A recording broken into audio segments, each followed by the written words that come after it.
Hey, good afternoon. I'm John F. Gately. You can call me Jack, broadcasting to you from beautiful Plymouth, America's hometown. It is a gorgeous day here in America's hometown in Massachusetts. Took the doors off the Bronco today and got the roof down, got an oil change, just got the windows up. It's just absolutely fantastic. I'd say it's about 75, maybe even up to 80 today. I think it hit 80 very briefly, or upper 70s. Just absolutely fantastic day. Tomorrow is the prom here in beautiful Plymouth for Plymouth South High School. So also looking like a great day. My daughter's going to the prom tomorrow. Very excited for her. I am really happy to be with you this afternoon. I don't think we're going to have a super long show, but there are some important stories to talk about. So let's get right into it. The number one thing we want to talk about is this poll that was conducted by Mass Fiscal Foundation, Mass Fiscal, and look at these numbers. Senator Elizabeth Warren has announced her intention to run for re-election in 2024 if former Governor Charlie Baker, who now runs the NCAA, the College Athletics Association, were to announce his intention to run against her for Senate. Well, who would you support? Warren, 34%. Wow, that is devastating. Baker, 49%. And as you remember, Baker left office as considered to be one of the most popular governors in the country. Time after time, he would win that acknowledgement. Extremely popular. And so in this theoretical showdown between the state's most popular Republican, we'll put that in air quotes, and the incumbent senior senator, Charlie Baker comes out way ahead. 49, that's plus 15, 49 to 34. Really a devastating number for an incumbent senator. Elizabeth Warren not looking too good with that number. But let me tell you right here, Republican friends, conservative friends, there is, and this is coming from me. I was a big Charlie Baker supporter when he ran for governor the first time and lost. What was that, 2010, I think? And in 2014, when he ran and won, and even when he ran and won for re-election in 2018. But wow, the last term of Charlie Baker completely turned me around. He became more and more and more liberal as his second term went along. He didn't start off strong as a strong fiscal conservative, but he became way too much liberal. Let me just tell you, on the issues that matter the most between Elizabeth Warren and Charlie Baker will just be a Republican in name only. There will be no real fundamental difference between those two. Charlie Baker will cave, like he'll be like a Mitt Romney Republican. He'll cave every single time. He's going to be a Liz Cheney type of Republican. He will cave and vote with the Democrats all the time. I remember when there was an opening to fill the Supreme Court seat that eventually Amy Coney Barrett got. And Charlie Baker got all wound up in the, trying to run a business here, all wound up in the, we shouldn't get a nominee right now. We should wait until the election. And what, didn't she get nominated kind of like in the summer, late summer or something like that? And he was like, oh, no, Trump shouldn't fill this post now. We should wait to the election when the people have spoken. Because what Baker wanted to do was give control to of the U.S. Senate to the Democrats, so that Amy wouldn't get nominated, and she certainly wouldn't get confirmed. And that only would have disenfranchised people who voted for the current U.S. Senate at the time.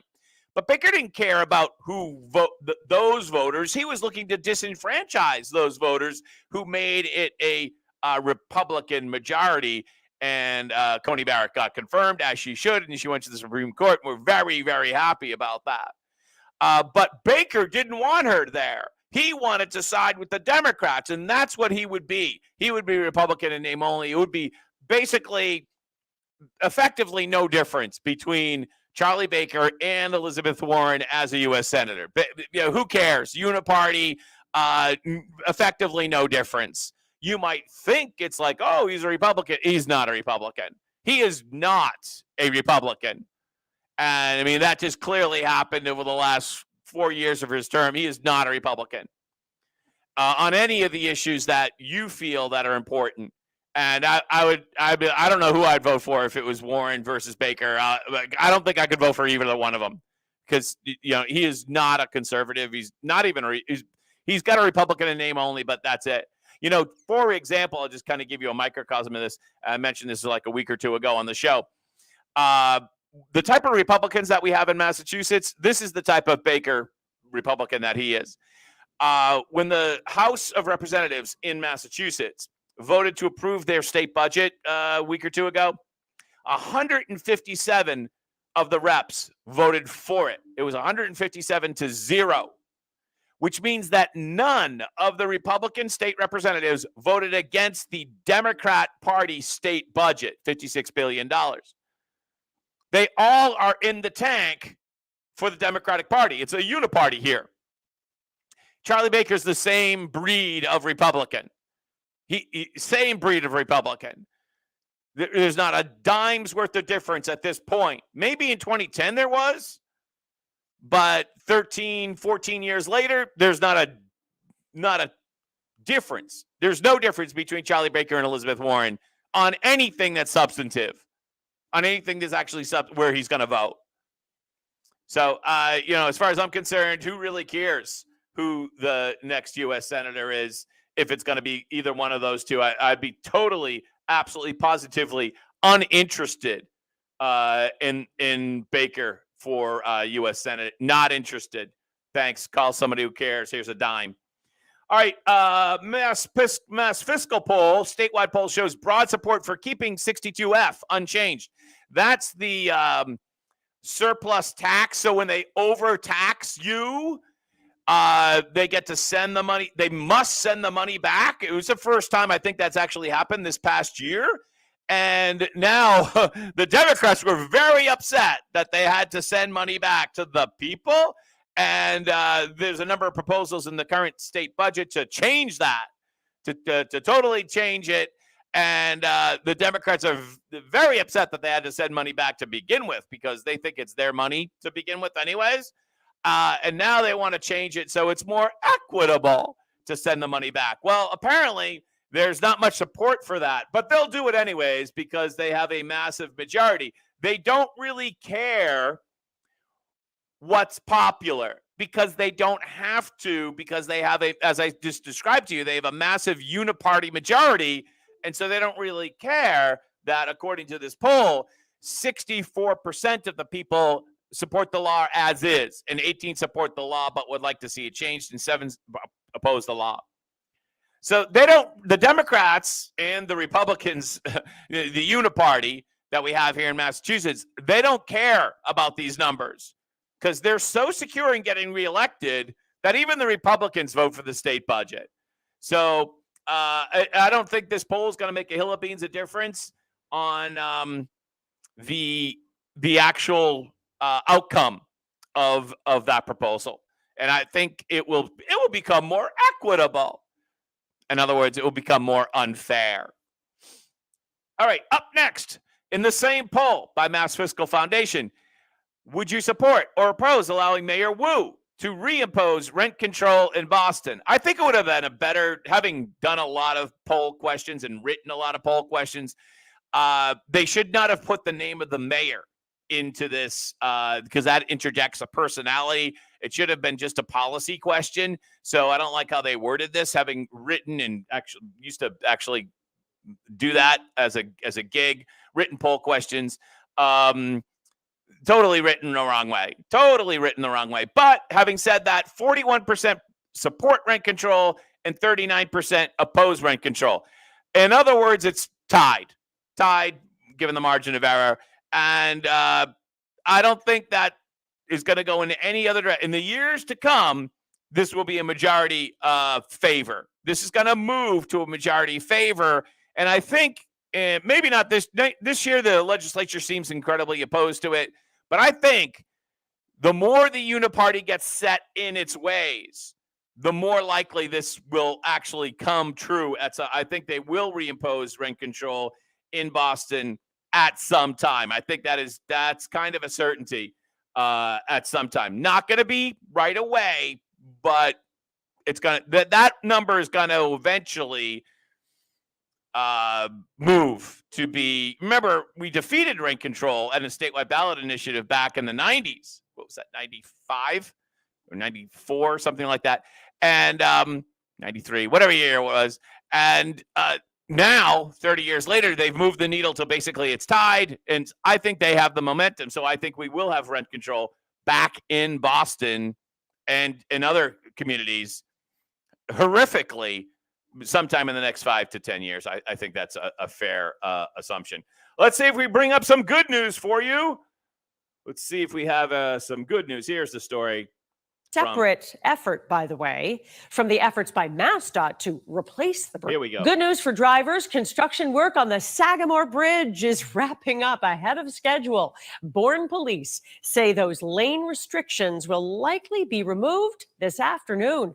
Construction signs will be taken away tomorrow, and crews spent the last couple of months repairing concrete and steel supports. This is a separate effort, by the way, from the efforts by MassDOT to replace the bridge. So that's really good news. And it was also accomplished by the Army Corps of Engineers, not MassDOT. And I can report to you that my wife actually just drove over the bridge just this afternoon. It's now, we're broadcasting to you. It's like almost 3 o'clock. She went over the bridge about 12:30.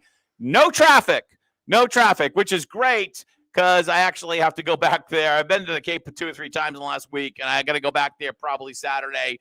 And if you're heading down the Cape this weekend, all the 4 lanes of the bridge will be back open again. And I think there's going to be a lot of people that head down to the Cape this weekend. It's going to be a big, Mother's Day, good weather, open the cottage type of weekend. And fortunately, the bridge will be completely and absolutely open.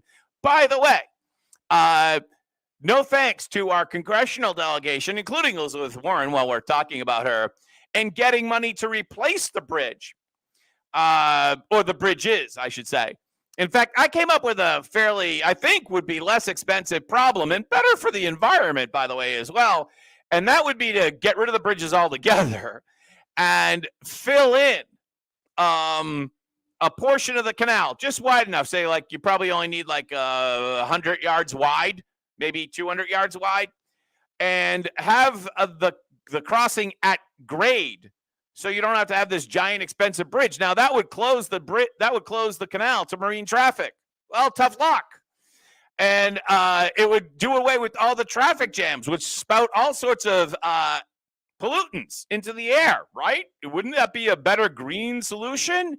And yes, major shipping would have to go around, and it would be a pain in the ass for pleasure craft. But, the God did not make the canal. It's man-made, and there's no reason why we can unmake it.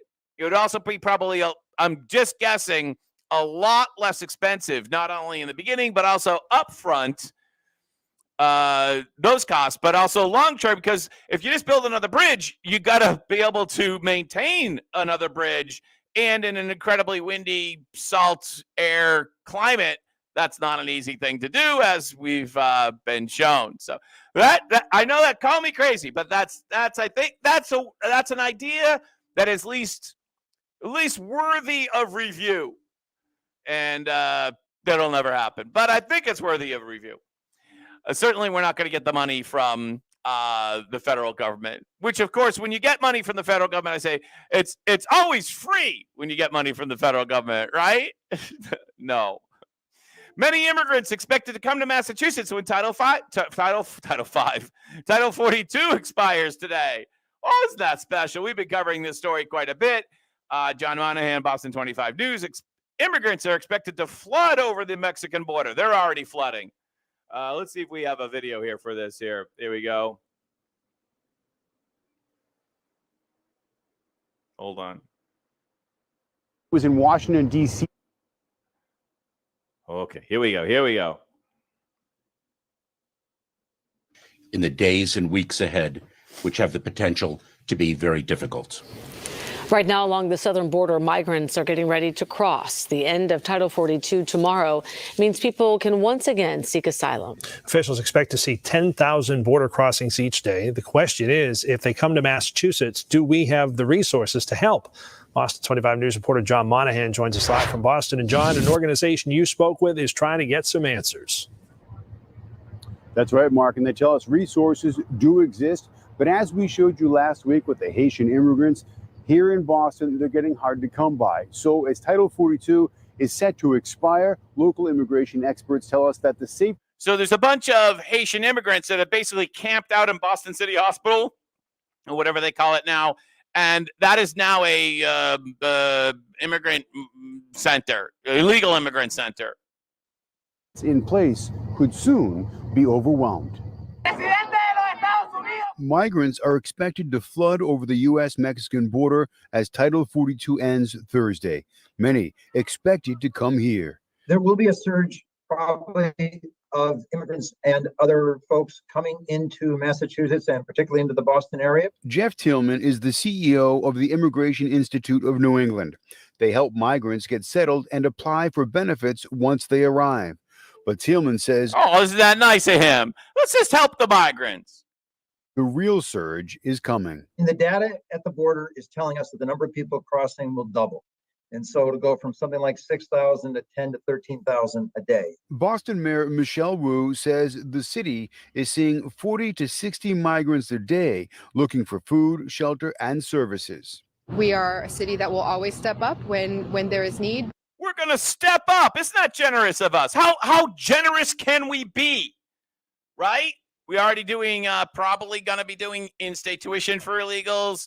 Illegals get driver's licenses. We have 850 illegal families in hotels. There's the school cost of educating all these brand new kids.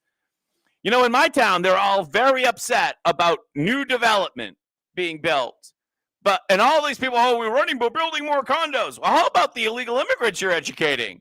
They don't seem to talk about that.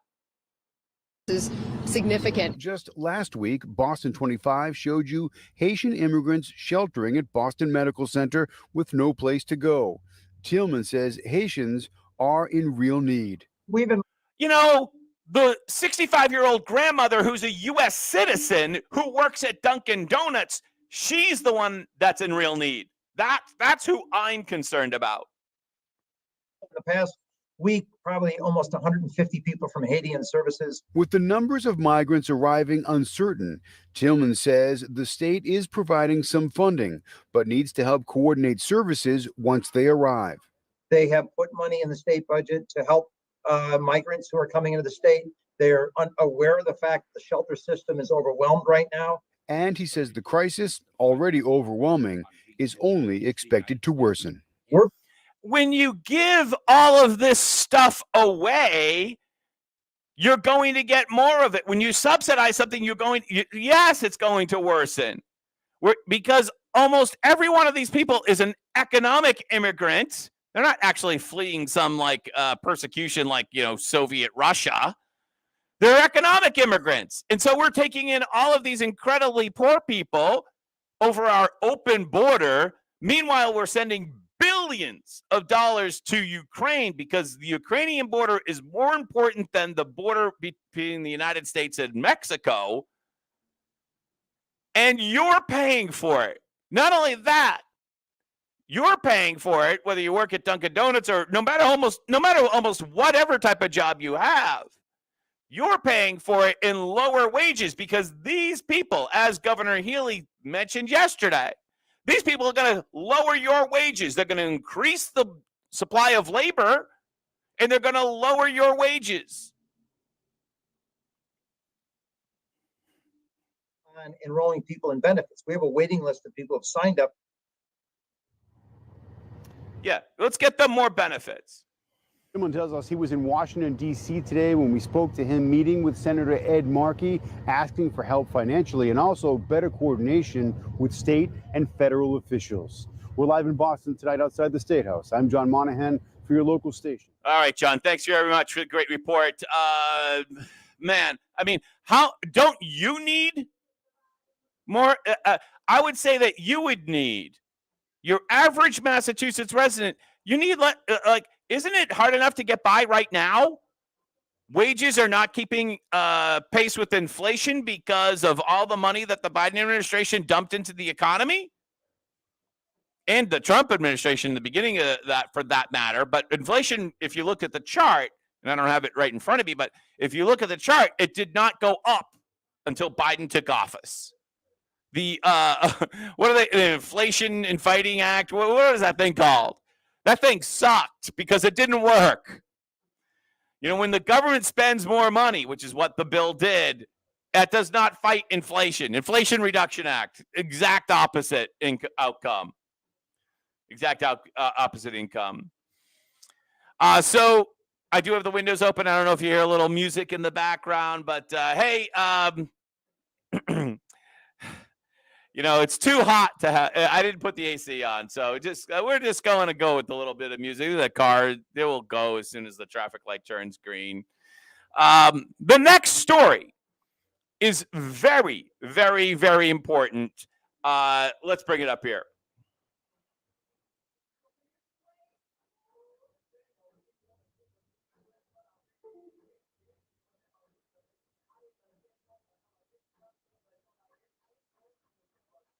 This morning, we're looking at the controversial admission criteria for vocational and technical high schools. Yeah, advocates say that criteria is racially biased and it's racist. Oh boy, you knew that was coming, right? So to get into Voc Tech, they're now saying it's racist. But later on in this story, you're going to actually see that it's not really racist. It's more like a class differential.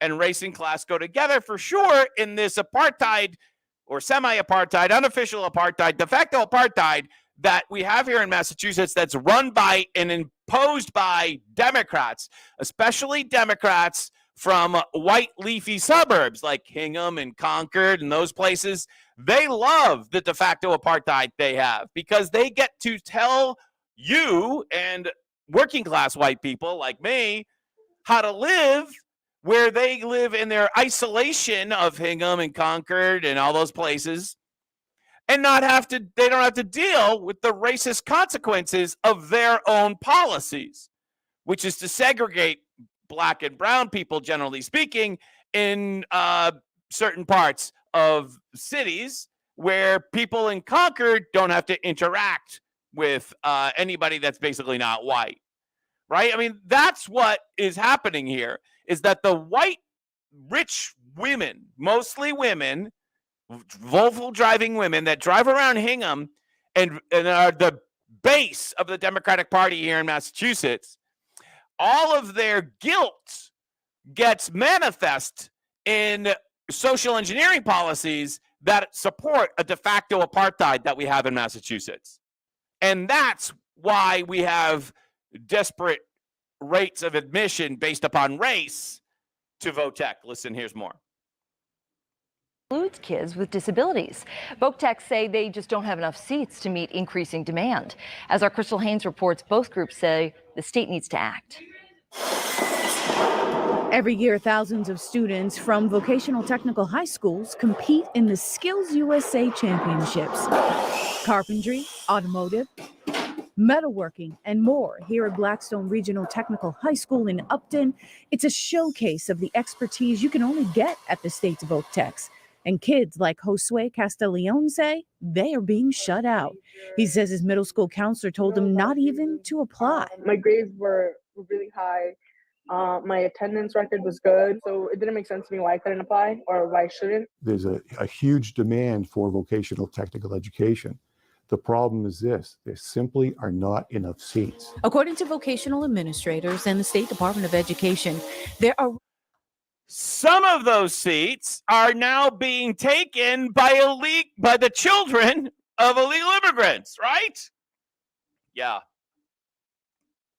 2 applications for every single seat at the state's 28 public vocational and agricultural schools. So having some sort of system for processing these applications makes sense. Since 2003, almost all vocational and technical high schools use a strict admission criteria, measuring test grades, attendance records, and interviews.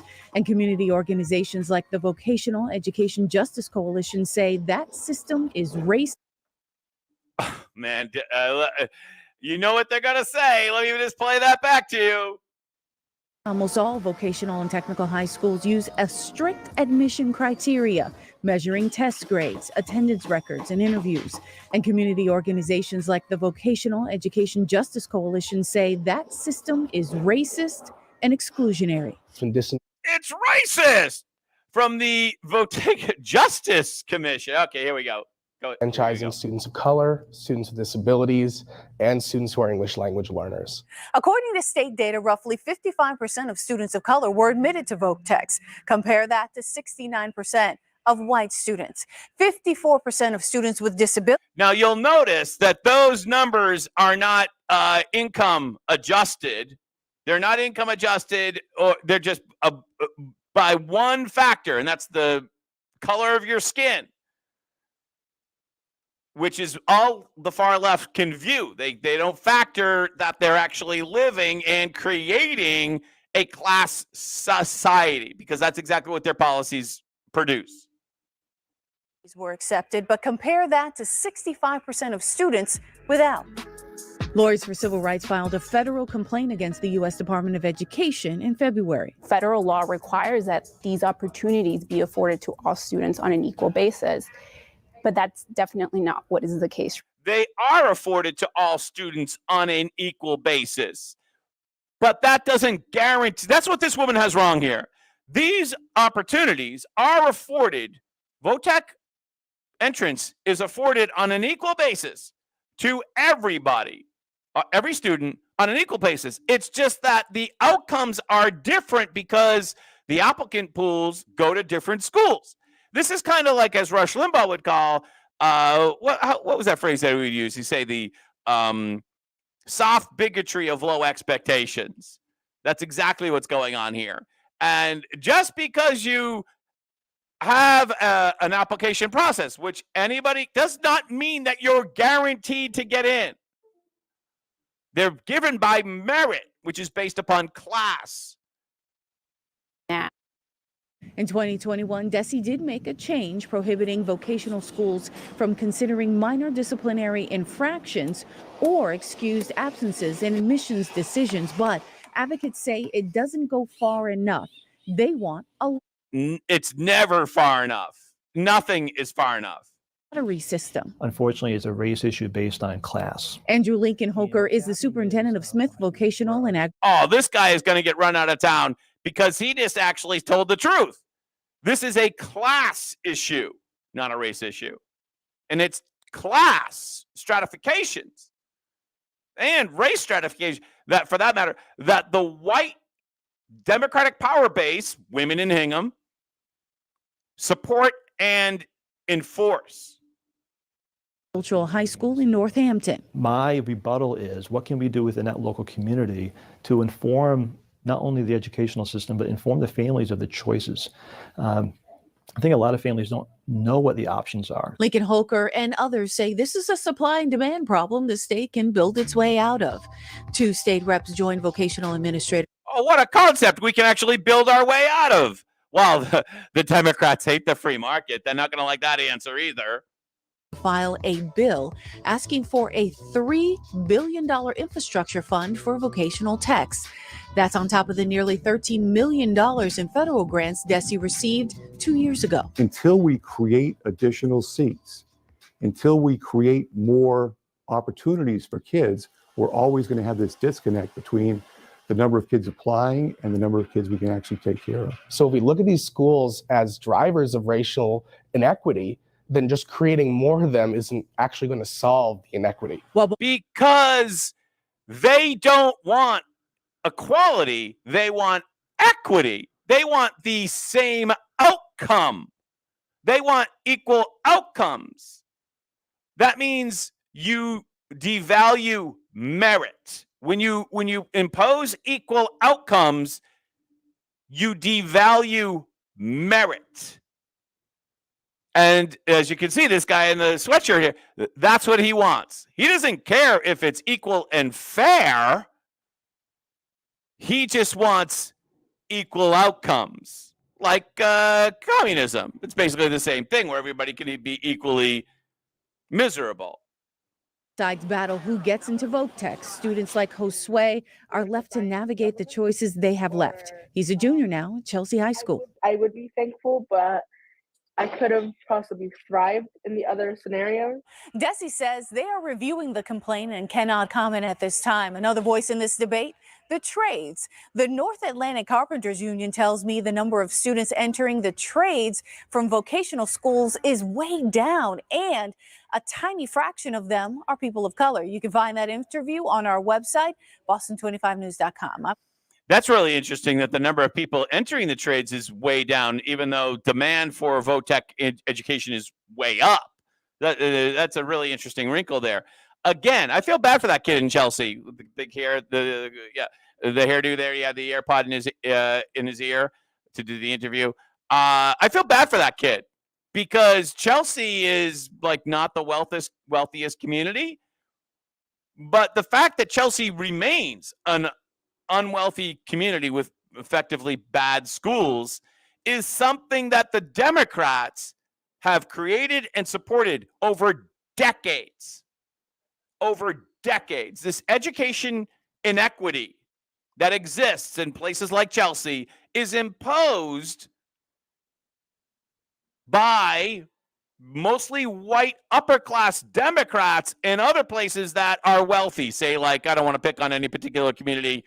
Let's just say Swampscott, right? The wealthy Volvo driving limousine liberals of Swampscott or Marblehead or any other North Shore people create this balkanized metropolitan area where the education opportunities are crushing in some places and crush literally the hopes and dreams of young people like in Chelsea and other places. And this is what is imposed upon this kid from Chelsea by people that know better because they went to Colby or Brown and now they're in the suburbs, so they know better. And in essence, they know that their wealth and their position and their privilege is based upon the how shall I say this? Based upon punishing the people in those communities. And that guilt that they feel then drives them to support these equity initiatives, which devalue merit.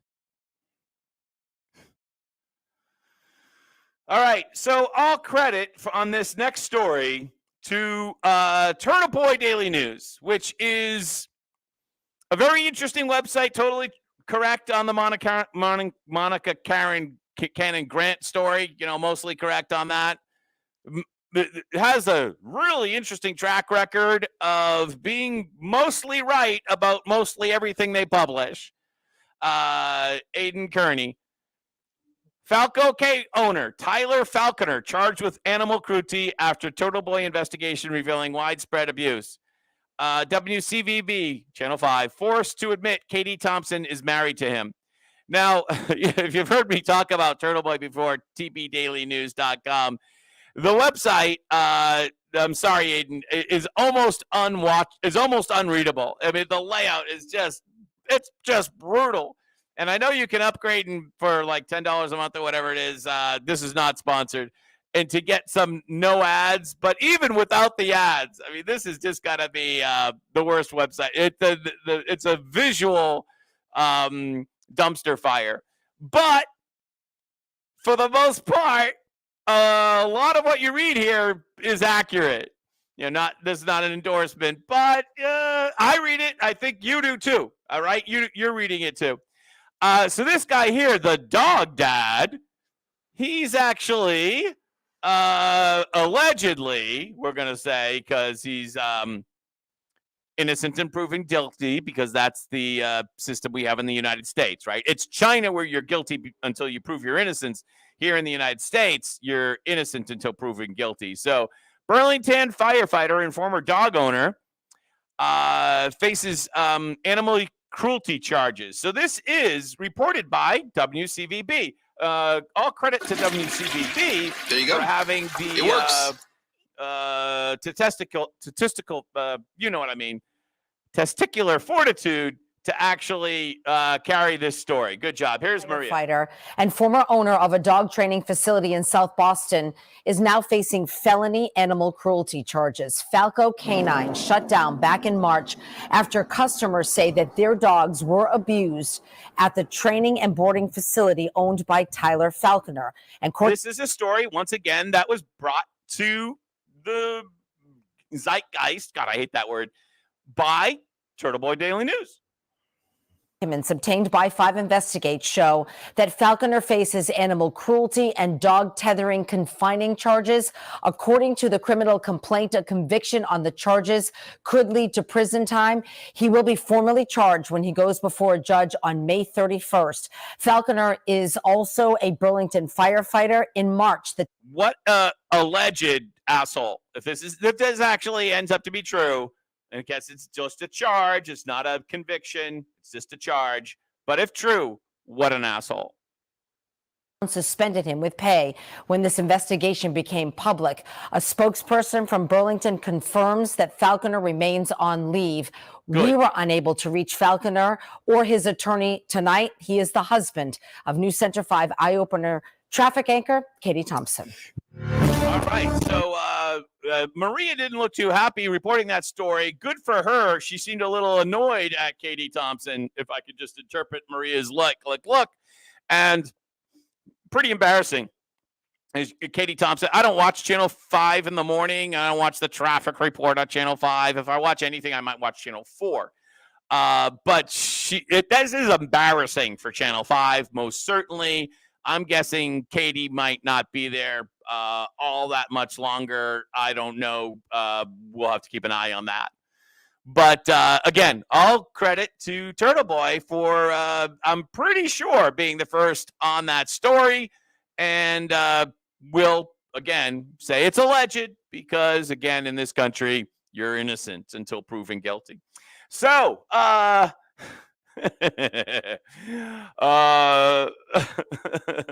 this story has so much irony in it. The question is, according to this story in WGBH News, will Beacon Hill rein in artificial intelligence?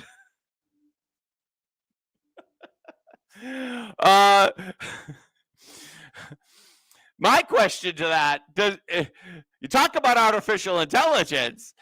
Do people on Beacon Hill have the intelligence to understand it? So, oh my God, Adam Riley. When historians look back at 2023, they'll describe, among other things, the moment everyone started freaking out about artificial intelligence. The deep unease currently thrumming through the culture involves apocalyptic scenarios. You know, my apocalyptic scenario is Beacon Hill regulating artificial intelligence. That's my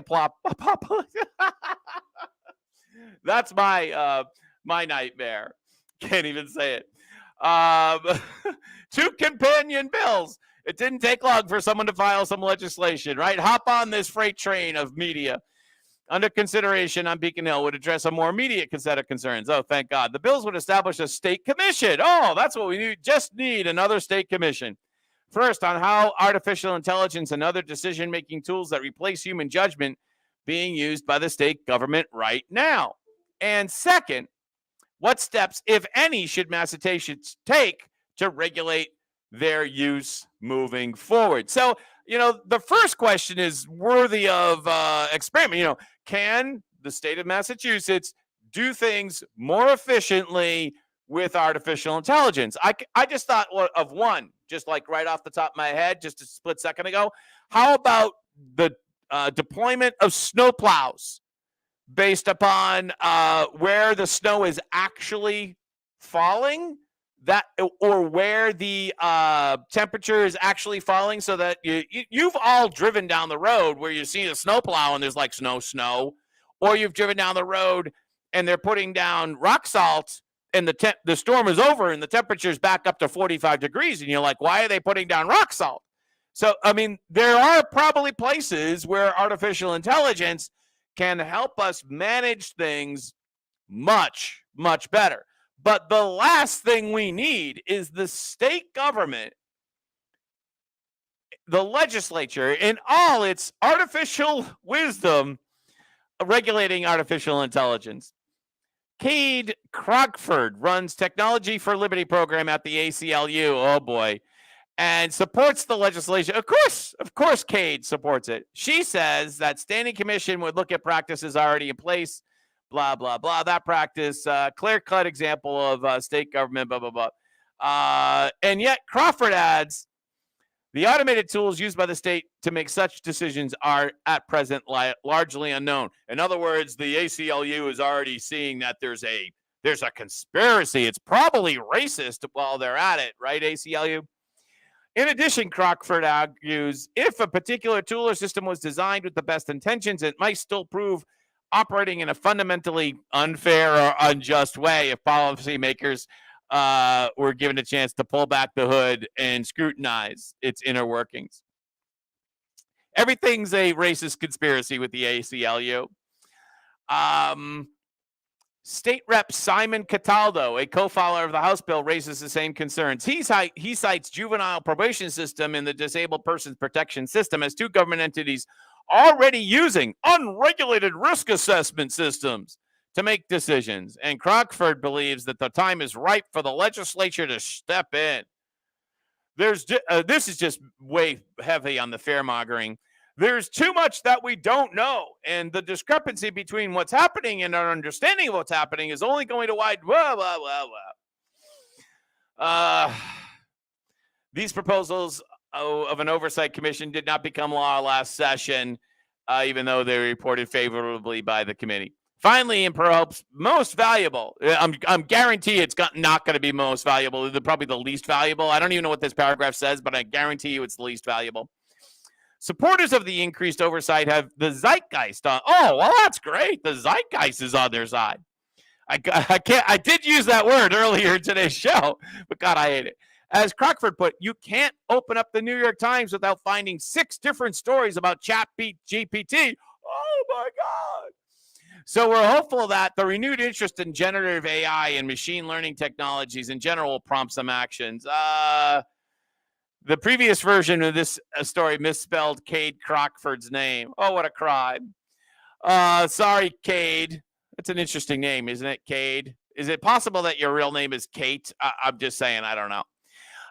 So the last thing we need is Beacon Hill regulating AI, because it will just be the same thing like the TikTok ban. They'll tell you that they're doing it to protect you. Oh, this piece of legislation is to protect you. And in the end, it'll be just a massive power grab. All right, I'm John F. Gately. You can call me Jap, broadcasting to you from beautiful Plymouth, America's hometown, on a beautiful day, but I do see a couple of clouds rolling in Massachusetts. Have a great day. Bye-bye.